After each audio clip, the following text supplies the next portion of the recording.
bom que nós podemos nos reunir para louvar ao Senhor, para buscar a sua graça, a sua bondade, a sua misericórdia. Que bom que podemos ter esse tempo de comunhão. E hoje a gente quer começar a refletir um pouco mais profundamente sobre a Santa Ceia, suas origens, como isso interfere na nossa vida, especialmente na Páscoa cristã.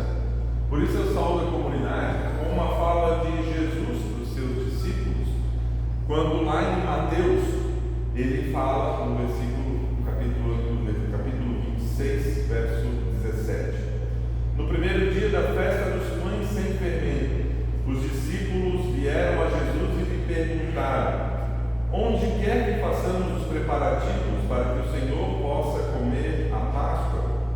No primeiro dia da festa dos pães sem fermento, os discípulos vieram a Jesus e lhe perguntaram: onde quer que façamos os preparativos para que o Senhor possa comer a Páscoa?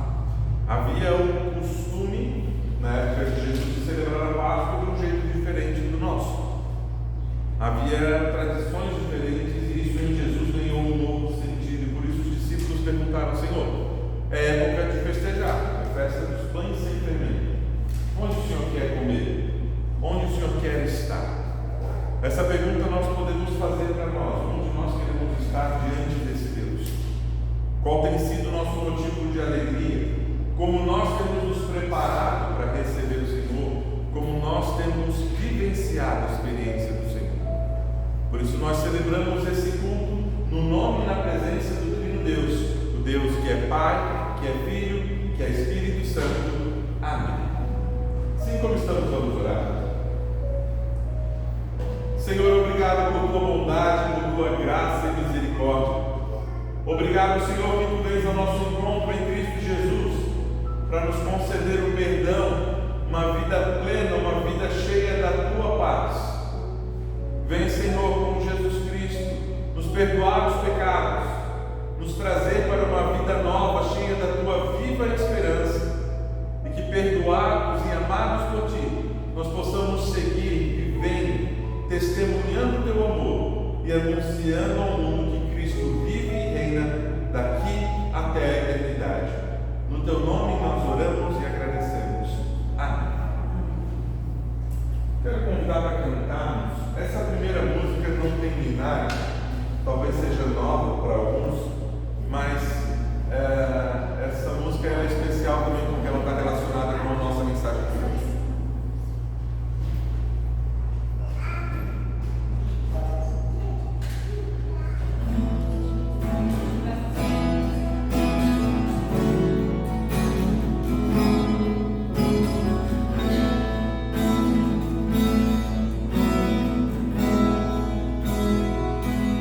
Se olhar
demonstrado o teu amor, a tua misericórdia sobre nós.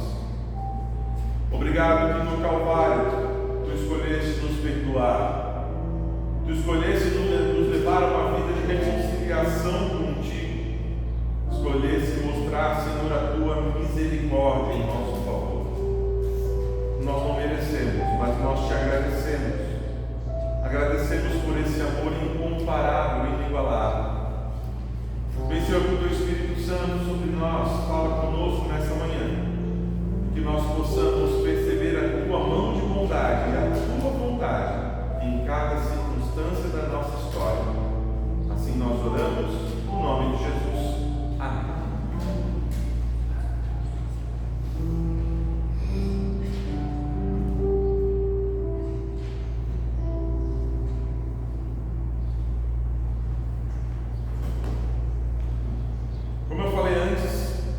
Hoje nós queremos refletir sobre a origem da Páscoa, pensando como igreja, como isso influencia a nossa vida, pensando como pessoas, como nós levamos a mensagem da Páscoa para dentro dos nossos lares e como uma história real, uma história verdadeira do agir de Deus diante do seu povo. Eu quero convidar que possamos abrir as nossas Bíblias no livro de Êxodo, no capítulo 12, os versos 1 até o verso 20. Êxodo 12, 1 a 20.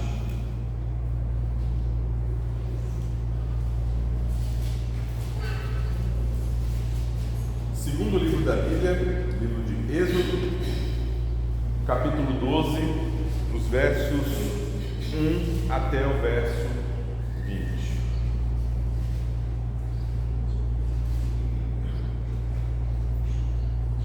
Êxodo 12, segundo livro da Bíblia, do 1 até o 20. A minha página está um pouquinho diferente, então não sei qual número está nessa Bíblia. 7,4, obrigado, Ana. Eu passo a ler. Então o Senhor disse a Moisés e a Arão no Egito: de agora em diante, esse mês será para vocês o primeiro do ano. Anunciem a toda a comunidade de Israel que no 10º dia desse mês, cada família escolherá um cordeiro ou um cabrito para fazer um sacrifício, um animal para cada casa. A família que for pequena demais para comer um animal inteiro, deverá compartilhá-lo com uma outra família da vizinhança. O animal será dividido de acordo com o número de pessoas e a quantidade que cada um puder comer. O animal escolhido deverá ser um cordeiro ou um cabrito de 1 ano, sem defeito algum. Guardem bem o animal escolhido até a tarde do 14º dia do primeiro mês. Nesse dia, toda a comunidade de Israel sacrificará o seu cordeiro ou cabrito ao anoitecer.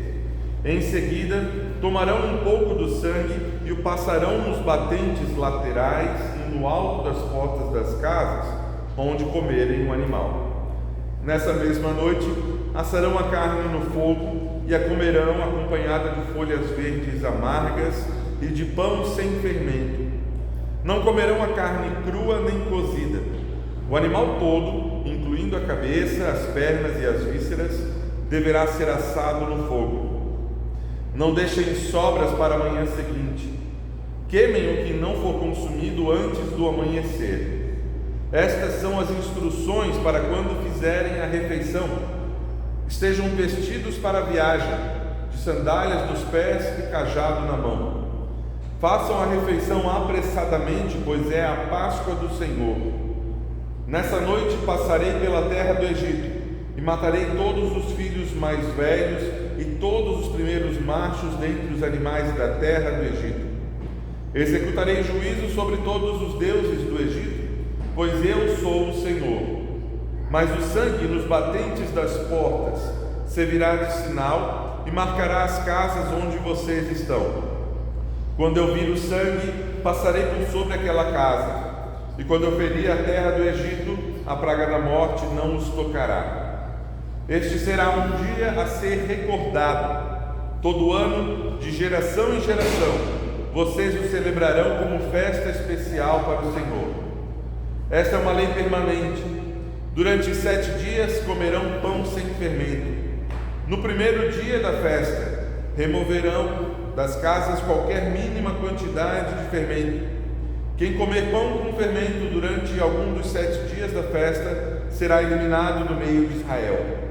No primeiro e no 7º dia da festa, todo o povo celebrará um dia oficial de reunião sagrada. Não será permitido nenhum tipo de trabalho nessas datas, exceto o preparo da comida. Celebrem a festa dos pães sem fermento, pois ela os lembrará de que eu tirei suas multidões da terra do Egito, exatamente neste dia. A festa será uma lei permanente para vocês. Celebrem-na neste dia de geração em geração. O pão que comerem será preparado sem fermento, desde a tarde do 14º dia do primeiro mês, até a tarde do 21º dia do mesmo mês. Durante os 7 dias, não deverá haver qualquer mínima quantidade de fermento em suas casas. Quem comer algo preparado com fermento durante a semana será eliminado do meio de Israel. Essas regras se aplicam tanto aos estrangeiros que vivem entre vocês, como aos israelitas de nascimento. Durante esses dias, não comam coisa alguma preparada com fermento. Onde quer que morarem, comam apenas pão sem fermento. Até aqui a leitura. Que a graça do Senhor Jesus, o amor de Deus, o Pai e a comunhão do Espírito Santo estejam conosco nesse momento. Amém. O povo de Israel, para a gente entender o que está acontecendo aqui. Depois que José foi eleito governador do Egito, lá no final do livro de Gênesis, ele trouxe sua família, seu pai Jacó, naquele momento chamado Israel, todos seus irmãos, e no Egito eles começaram então a morar, a viver, a prosperar e a se multiplicar. Os israelitas eram um povo que se multiplicava com uma facilidade incrível. E eles estavam então na terra do Egito, não era sua terra natal, e se passaram 400 anos aproximadamente, desde a morte de José até o chamado de Moisés em Êxodo 3. Nesse meio tempo, o faraó que estava não conhecia José. O faraó que governava o Egito não conhecia os israelitas como gente boa. O que ele percebeu? Ele percebeu que os israelitas eram um povo muito grande, numeroso, e numa teoria da conspiração na sua cabeça disse: nós temos que oprimir esses israelitas, porque senão eles são numerosos, fortes, vão nos dominar e tomar a nossa terra. Nessa teoria que ele começou a estabelecer, passou para os seus oficiais e disse: olha, os israelitas estão trabalhando para a gente, peguem mais pesado ainda com eles, peguem muito pesado com eles, ao ponto de ter torturas, de ter um sofrimento muito grande. No capítulo 3 de Êxodo tem um encontro muito especial, que é o texto da sarça ardente ou do arbusto em chamas. Moisés já tinha fugido do Egito, fugido inclusive como foragido da justiça, porque ele matou um soldado egípcio. Foi embora, se casou com a Zípora, filha de um sacerdote chamado Jetro. E no texto de Êxodo 3 ele está cuidando das ovelhas de Jetro, e ele tem esse encontro com uma sarça, com uma árvore que pegava fogo, mas não era consumida.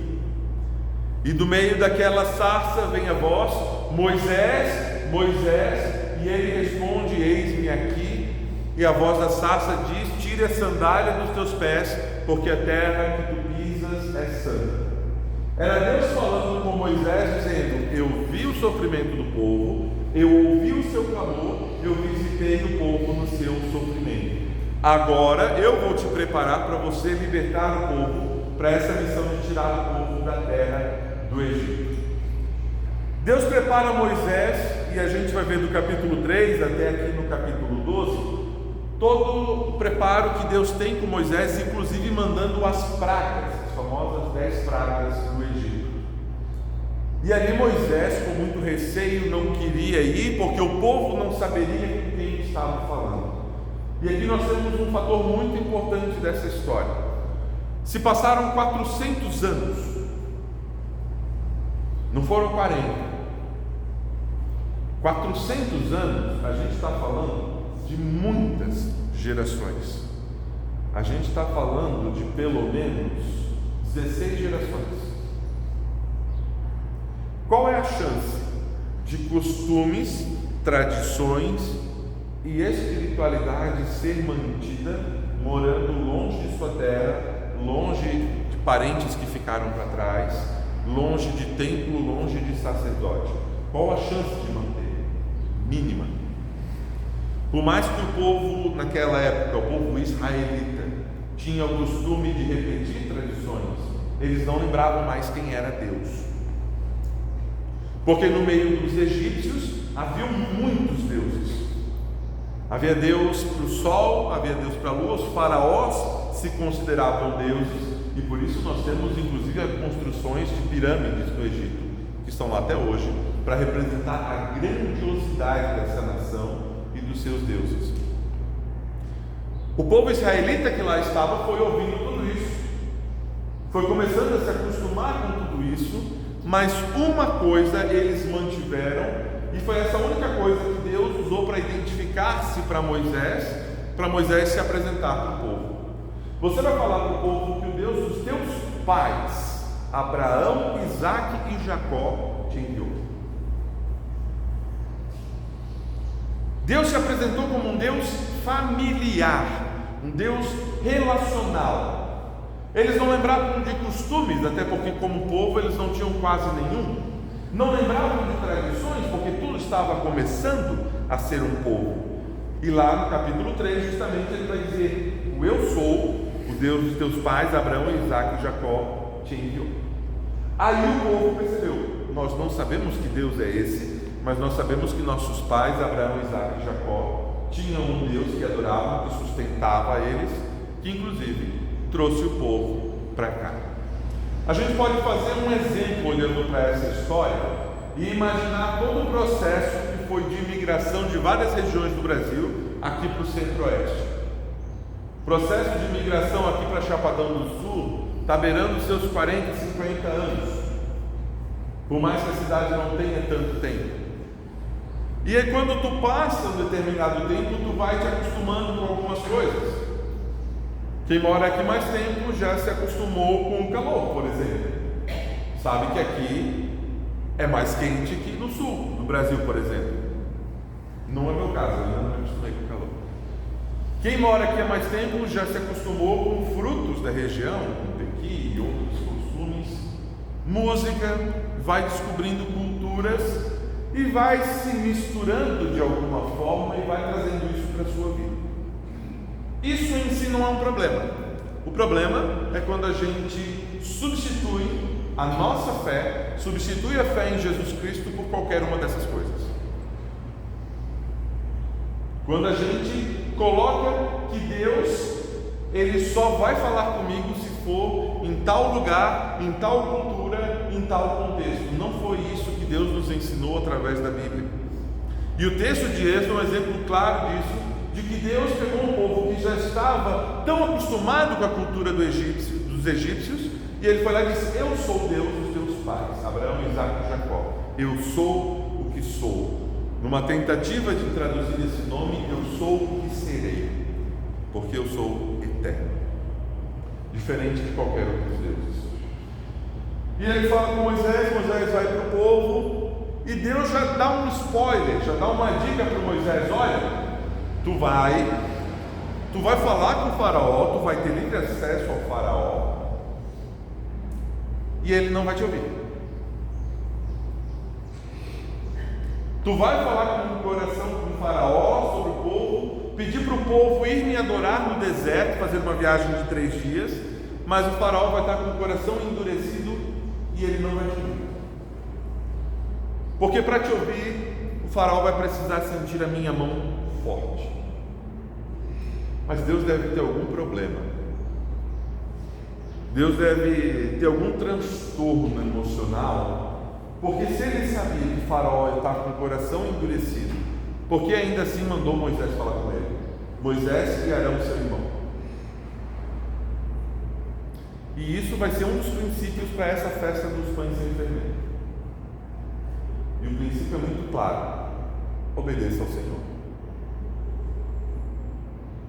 Mesmo que na nossa cabeça não faça sentido, mesmo que na nossa realidade, no nosso momento, pareça não fazer sentido, Deus está dizendo para Moisés, para Arão, e nós podemos aprender isso: obedeça ao Senhor, porque Ele conhece o que vai ter lá na frente, assim como Ele conhece o que teve no passado. Por isso nós também estudamos a história.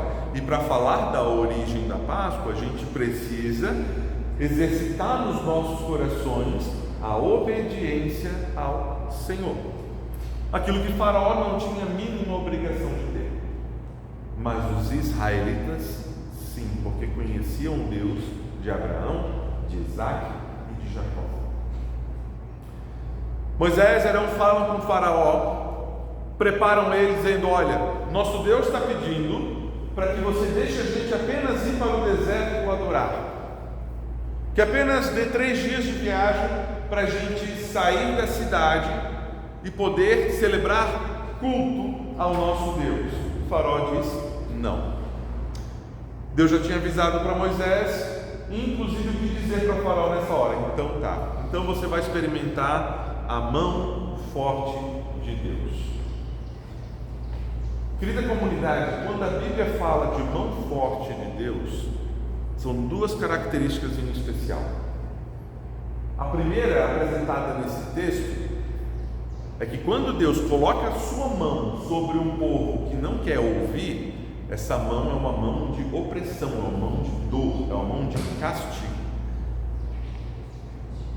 É uma mão que Deus está exercendo para punir.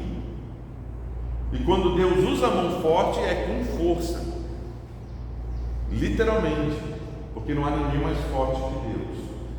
Por outro lado, para seu povo aparece o segundo sentido, que inclusive nós usamos muito o versículo de Isaías 43: não temas, porque eu te resgatei, te chamei pelo teu nome, tu és meu, eu te sustento com a minha mão forte. Para aqueles que obedecem ao Senhor, para aqueles que temem ao Senhor, a mão forte, ela é sustento, ela é um pilar. E isso não nos deveria servir de medo, deveria nos servir de um sinal de agradecimento a Deus, porque nós estamos falando de um Deus forte, que tem uma mão pesada, que usa a mão para sustentar o seu povo. Deus não ia sustentar os egípcios, ele precisava mostrar a sua força para mostrar o seu plano de salvação para a humanidade. Eu já falei mais de uma vez, mas eu preciso lembrar: a Bíblia não fala que Deus vai nos castigar hoje pelos nossos pecados. Nós não vamos pagar pelos nossos pecados. Essa era uma visão de alguns momentos do Antigo Testamento. Em Jesus Cristo, Deus provou que a gente não consegue pagar pelos nossos pecados, e a única coisa que a gente pode fazer é reconhecer a grandiosidade de Deus e pedir perdão. Nós temos muito, e isso é uma cultura muito forte aqui no Centro-Oeste, do aqui se faz, aqui se paga, dizendo: Deus vai punir se você não cumprir aquilo que a gente está falando. Isso é uma passagem tirada de contexto, tanto aqui de Êxodo, quanto de Levítico, quanto de Salmos e outros textos do Antigo Testamento. Em Jesus Cristo, Deus está dizendo: você não vai dar conta, você não tem condições alguma de pagar pelo teu pecado. Mas em Cristo, e por isso é a Páscoa cristã, em Cristo Deus generosamente nos concede perdão. Moisés falou então para o Faraó dessas 10 pragas que Deus mandaria, mão forte, para que o Faraó despertasse, acordasse, água e sangue, gafanhotos, rãs, escuridão, várias as pragas, e chega na 10ª. E a 10ª, ela também é essencial para a gente entender a origem da Páscoa, que é a morte do primogênito. A morte do primeiro filho gerado. E aí talvez vocês vão lembrar de João 3,16, que Deus nos amou o mundo de tal maneira que deu seu Filho unigênito. gênito. A palavra gênito quer dizer gerado, que saiu do ventre. Foi gerado, é sangue do sangue. O primogênito, que é descrito aqui em Êxodo, vai ser transformado no unigênito de Deus. E essa conexão a gente precisa fazer para entender o que Deus espera de nós quando vamos receber a Santa Ceia. Nós estamos falando de um sacrifício vital, de alguém que realmente se doou e deu toda a sua vida por nós. A 10ª praga do Egito era a morte dos filhos mais velhos, os primeiros filhos gerados. E isso era tão sério, tão profundo, que Deus instituiu uma festa. Deus instituiu uma festa no meio do sofrimento, porque Ele já sabia que essa festa significava liberdade. E é isso que nós lemos nesse texto de hoje, de Êxodo 12. Deus deu instruções claras: olha, o faraó está sendo avisado, essa praga vai acontecer nessa noite, 14º dia do primeiro mês, e vocês têm que se preparar para isso que vai acontecer. E vocês vão chamar daqui por diante de festa dos pães sem fermento. Vocês já comeram pão sem fermento? Já fizeram cuca sem fermento? O que acontece quando a cuca não cresce? Vira uma sola, depois ficam tudo meio com a pá virada porque não deu certo, ou quando a gente está fazendo bolo e esquece do fermento, a gente fica chateado. Mas o fermento interfere tanto assim no gosto. O fermento interfere no gosto, no sabor.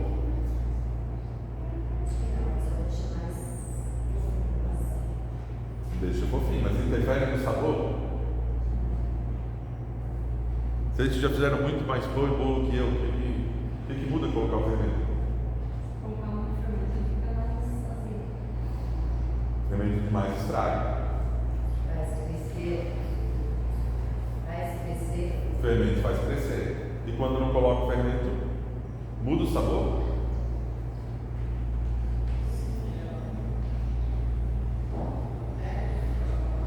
Ele fica embatumado, muda o gosto. Muda o gosto.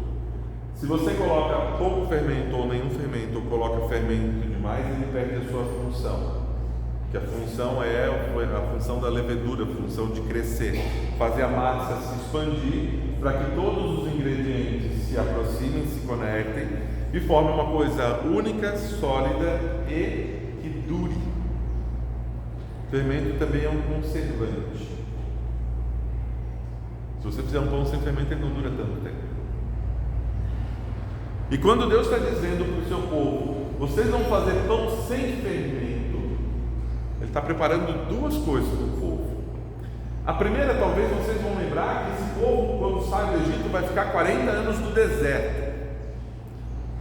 E no deserto eles têm que se alimentar de um pão que caía do céu, chamado maná. E esse pão que faziam com maná era sem fermento, porque eles não tinham como fazer fermento no deserto.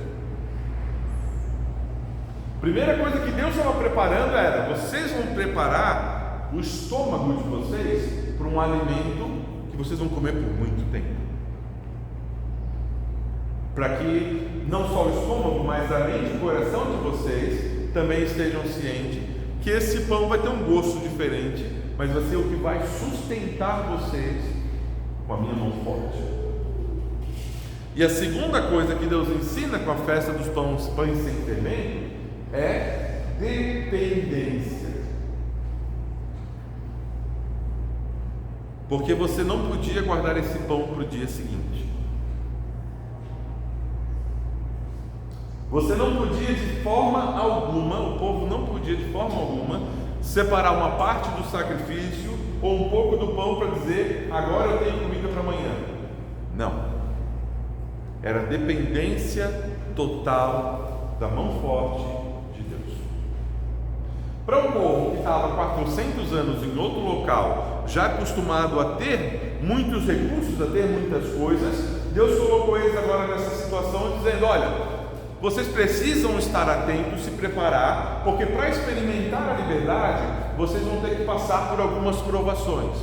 Para sair do Egito, vocês vão ter que reaprender a depender, a confiar somente em Deus. E é isso que é a festa dos pães sem fermento. E nós vamos ver essa festa várias vezes no Antigo Testamento, inclusive os discípulos judeus de Jesus queriam preparar como o versículo que nós vimos no início desse culto. Senhor, onde é que tu quer que a gente prepare a festa dos pães sem fermento? Talvez alguns vão lembrar, em outra tradução, a festa dos pães ázimos. Também tem essa tradução, é a mesma festa. E fazia parte de 3 festas do povo judeu. O povo judeu era festeiro do Israel. Festa dos pães sem fermento, festa das luzes e festa do tabernáculo. Eram 3 festas anuais que eles faziam, e cada uma tinha uma função espiritual. A festa dos pães sem fermento era preparar a Páscoa. Mas pastor, como é que eles vão celebrar a Páscoa? Não tinha chocolate, não tinha coelho para eles comemorarem, não tinha cri-cri. Como é que vão celebrar a Páscoa? Justamente aqui nesse texto é Deus dizendo como ia ser a primeira Páscoa e como isso eles iam celebrar até que Deus fizesse a Páscoa definitiva. A palavra Páscoa em hebraico é Pessah, significa literalmente passagem, significa literalmente que Deus passaria no meio do povo e que o povo passaria pela mão de Deus no Mar Vermelho. A Páscoa é Deus passando no meio do povo para que o povo possa passar o seu caminho adiante. E essa origem da Páscoa vai interferir na nossa concepção, no nosso compreendimento naquilo que Deus nos ensina sobre a Páscoa cristã, que é Deus passando no meio do seu povo. No Evangelho de João nós vemos que Jesus é o Deus que se fez carne, andou entre nós, habitou entre nós e pagou o preço para que você e eu pudéssemos ter o perdão dos pecados, aquilo que nós não damos conta. Para quê? Para que nós pudéssemos passar no caminho da nossa vida, não com medo da mão forte de Deus, mas sustentados pela mão forte de Deus. E não adianta a gente vir participar, tomar a Santa Ceia, se a gente não conhece quem Deus é, se a gente não acredita na obra completa de Jesus Cristo, porque somente Jesus Cristo pode ser o único sacrifício para o perdão pleno dos nossos pecados. E por isso vai ser apresentado, e isso começa tudo aqui em Êxodo 12, um cordeiro de até 1 ano, sem manchas. Isso se torna uma regra para o povo de Israel, sem mancha. Para quem tem ou já teve filho pequeno, provavelmente em algum momento cantou, conheceu a música do sabão. Vocês lembram da música do sabão? Chamassa também já cantou muito para as crianças, né? O sabão lava o meu rostinho, lava o meu pezinho, lava a minha mão. Mas Jesus, para me deixar limpinho, quer lavar meu coração. Quando o mal faz uma manchinha. Por que é um cordeiro sem mancha?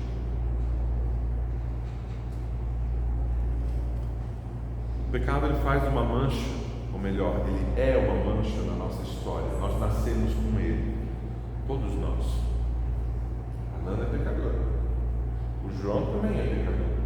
Todos nós nascemos com essa mancha, que não é só uma falha moral, mas é uma falha espiritual, que nós não conseguimos limpar por conta própria. E Deus estava dizendo para o povo: o único jeito de você resolver essa questão do perdão dos pecados é tendo um cordeiro sem mancha. O autor aos Hebreus vai dizer que Jesus assume o lugar do cordeiro, porque ele não tinha pecado. Paulo vai dizer na sua segunda carta aos Coríntios: aquele que não tinha pecado foi feito pecado. Aquele que não tinha mancha levou sobre si toda a nossa iniquidade, como também o profeta Isaías vai dizer antes mesmo de Jesus nascer. E tudo começa aqui. Olha como tudo está conectado e como é importante a gente saber dessas coisas. Por que a gente fala que Jesus é o Cordeiro de Deus? Porque Ele é o único, sendo Deus, que não tem pecado, pode pagar o preço pelos nossos pecados. Porque nós celebramos uma Páscoa, uma passagem cristã? Porque em Cristo nós saímos da mancha do pecado, da mancha do domínio das trevas, da mancha do poder da morte, para a vida eterna, para a ressurreição, para a pureza, para a santificação, para uma vida plena, que ecoa aqui pela eternidade. E tudo começa aqui. Querida comunidade, a gente precisa lembrar dessas coisas, ou de alguma forma aprender, porque senão a nossa fé perde sentido. A gente vai ser levado por qualquer doutrina vazia, por qualquer ensinamento ruim, por qualquer desculpa para fazer coisas que Deus não nos pede ou Deus não nos orienta. O importante aqui não era a tradição, era um relacionamento com Deus de obediência, de dependência, de confiança. Obediência porque nós precisamos ouvir a voz de Deus, como um pai amoroso, como um pai justo, como um pai que cuida, que ama e que protege os seus filhos. Dependência para que a gente aprenda que não é a nossa força que produz alguma coisa, mas se não fosse Deus nos dando sabedoria, conhecimento e inteligência, não teríamos trabalho, não teríamos condições de vida dignas. E confiança, porque a gente precisa confiar que nós não damos conta. Então Deus, por graça, envia seu Filho Jesus, para que a gente tenha vida e vida eterna. Isso é a base da nossa fé. Sobre isso os reformadores falaram, sobre isso a Bíblia fala, e sobre isso nós precisamos refletir. E ao ver como a gente tem vivenciado a experiência da Santa Ceia, eu estava orando e falando com Deus sobre isso, e aí me veio essa palavra, e por isso nós vamos fazer essa série de mensagens, começando hoje, para que a gente entenda que a origem faz parte daquilo que a gente crê. A história do agir de Deus também continua válida hoje. Esse livro é uma fonte histórica, ele não foi inventado por pessoas que tiveram um sonho ou tomaram um alucinógeno. Esse livro é real, a Bíblia é real, é a palavra de Deus para as nossas vidas. E entendendo a origem, a gente entende onde a gente está e como a gente pode servir a Deus aqui onde nós estamos. Nós cantamos: Senhor, eu quero louvar-te, quero amar-te, quero servir-te. Deus serviu o seu povo na primeira Páscoa. Vocês vão passar no sacrifício do Cordeiro, vai ser uma marca externa. Vocês vão passar nos umbrais das portas. Mas a mudança, antes que as pessoas de fora o vejam, tem que ser de dentro para fora. Tem que ser na hora do sacrifício do Cordeiro, lá dentro do teu lar, no momento da refeição em família, onde vocês estão preparando, porque o Senhor vai passar. E Ele vai passar com sua mão forte. Você quer experimentar a mão forte de Deus que oprime?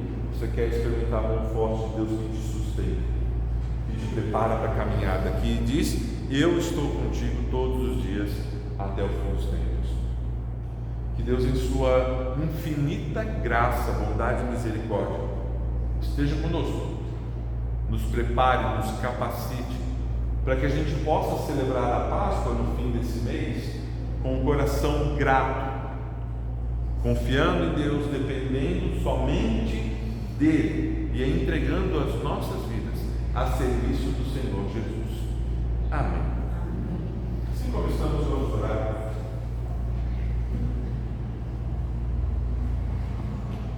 Senhor, obrigado pela tua palavra, obrigado por esse amor que nos transforma, que nos incomoda, que nos convida para uma vida plena, cheia da tua graça e da tua paz. Vem, Senhor, por meio do sacrifício de Jesus Cristo em nosso favor, nos conceder, Senhor, uma verdadeira paz em nossas vidas, onde Tu possas passar por nossa história de vida, nos curar, nos restaurar, nos perdoar, nos levar para uma vida que Te santifique, que honre o Teu nome, nos levar para uma vida onde nós possamos anunciar pelo nosso mundo que o sangue do Cordeiro está marcado em nossos corações, em nossas famílias. Quebranta, Senhor, qualquer espírito demoníaco entre nós, qualquer falha de caráter, qualquer falha moral. Quebranta, Senhor, nossos princípios egoístas, nossas tradições que nos afastam de Ti, para que nós possamos louvar o Teu nome e celebrar dia após dia a Páscoa de Jesus Cristo em nossas vidas. Assim nós entregamos tudo que temos e tudo que somos em Tuas mãos, no nome de Jesus. Amém.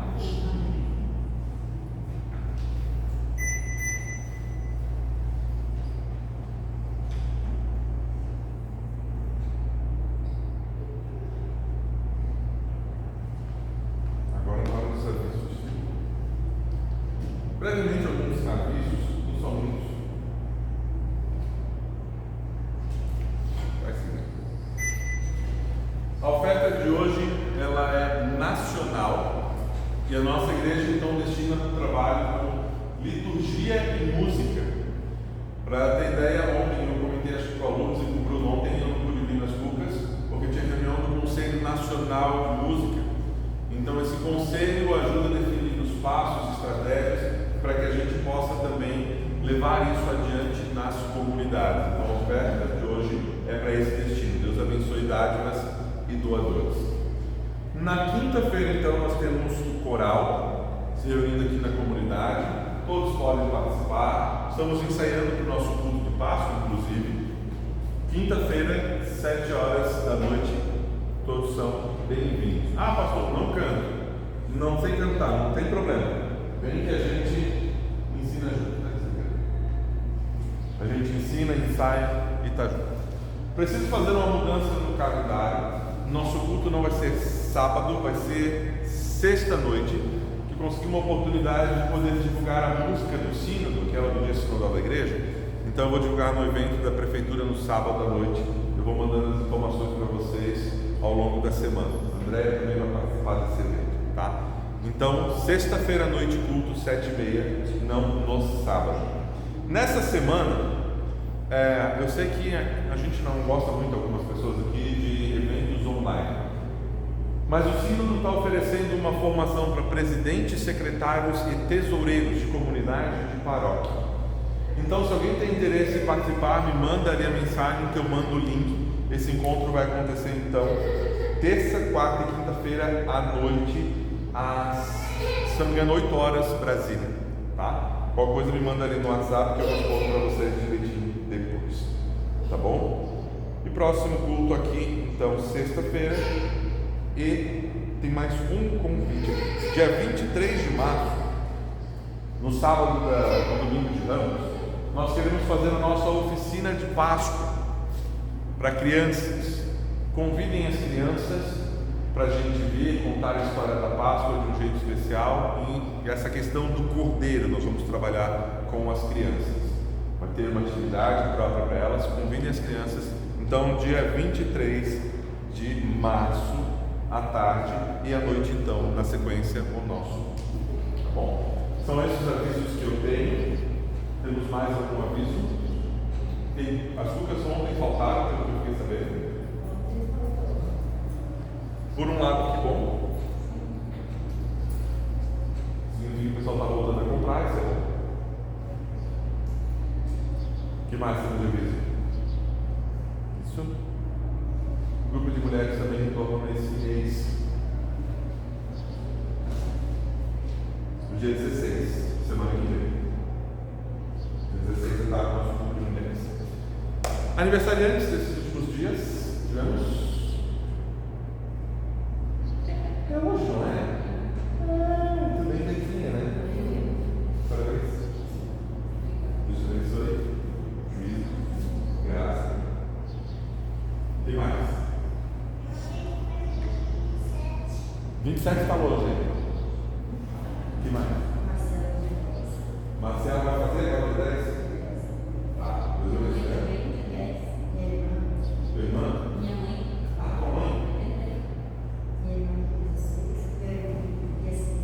Ah, calma. Hoje é só dia 3, calma. Já sei. Março começa a fazer um bom aniversário. Deus abençoe. Reinaldo. Reinaldo. O que mais? Julinho. Deus abençoe também com sua graça. Meu irmão, dia 5, o Ricardo, dia 6, e o Felipe, dia 10. Deus abençoe. Você tem graça nos meus dedos. Ricardo, dia 6.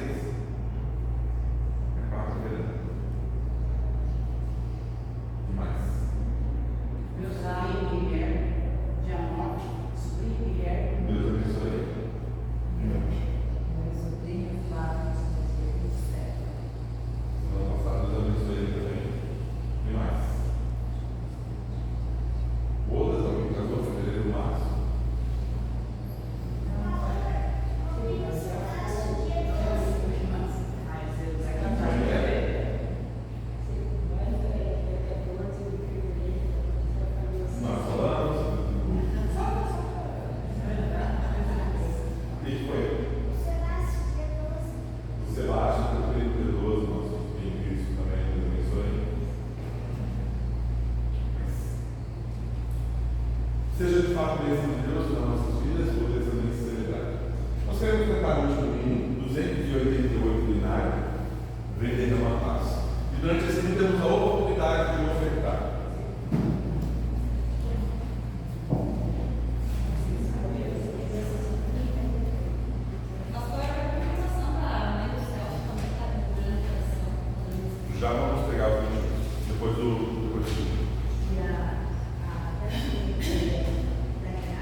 Deus de toda bondade, graça e misericórdia,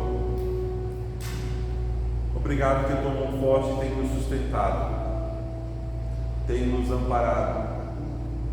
Também é verdade, Senhor, de vez em quando nós somos confrontados pela tua mão, mas te agradecemos, porque tu nos levas a um caminho de obediência, de dependência, de confiança em ti.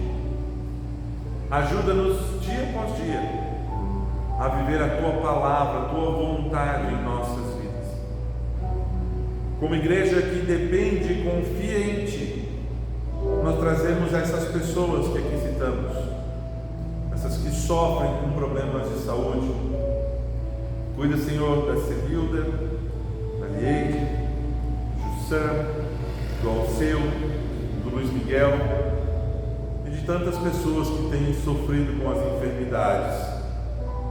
Deus, nós cremos que tu és o médico dos médicos, que tu podes realizar o impossível, mas nós confiamos a vida dessas pessoas em tuas mãos e pedimos: faz a tua vontade, Senhor, cumpre o teu querer, e que elas também possam te louvar, te amar, te agradecer por quem tu és, pela tua mão forte sobre a vida delas. Cuida de cada detalhe, cada circunstância. Cuida, Senhor, nesse ano de tantas decisões. Cuida dos nossos corações, para que possamos também te louvar e honrar o teu nome com as decisões que temos pela frente, seja no campo político, seja no campo religioso, mas que nós possamos, como teu povo, manifestar a tua vontade em todos os lugares que o Senhor tem nos colocado. Como teus filhos, como tua igreja, nós trazemos diante de ti nossos pedidos e os nossos motivos de agradecimento, com as palavras que teu Filho Jesus nos ensinou, dizendo: Pai nosso que estás nos céus, santificado seja o teu nome, venha o teu reino, seja feita a tua vontade, assim na terra como no céu. O pão nosso de cada dia nos dá hoje, e perdoa-nos as nossas dívidas, assim como nós também perdoamos aos nossos devedores. E não nos deixes cair em tentação, mas livra-nos do mal, pois teu é o reino, o poder e a glória para sempre. Amém. Recebam a bênção de Deus. Que o Senhor te abençoe e te guarde. Que o Senhor faça resplandecer o rosto sobre ti e tenha misericórdia de ti. Que o Senhor Deus seja generoso contigo com a mão forte dele, passando na tua vida, curando o que precisa ser curado, libertando a tua alma, e que você possa louvar o nome do Senhor Jesus Cristo, hoje e sempre, em nome do Pai, do Filho e do Espírito Santo. Amém. Tenhamos abençoado domingo, abençoada semana, na graça de Jesus.